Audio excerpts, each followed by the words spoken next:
Nagpapasalamat ako dahil noong ako ay nag-announce na tatakbo akong Pangulo, lahat ng mga supporters galing 2016, 2019, 2022, nandyan pa rin sila lahat. Solid na naniniwala at nagtitiwala. So yun yung unang pagpapasalamat ko.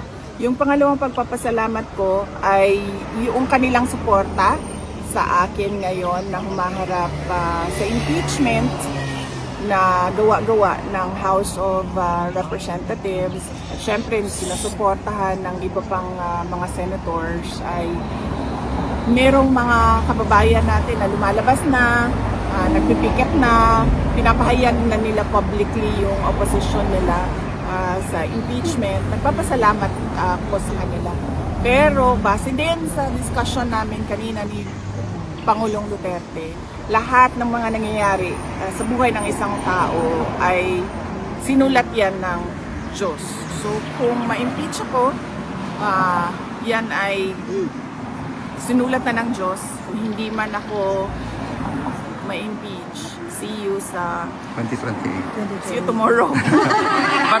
But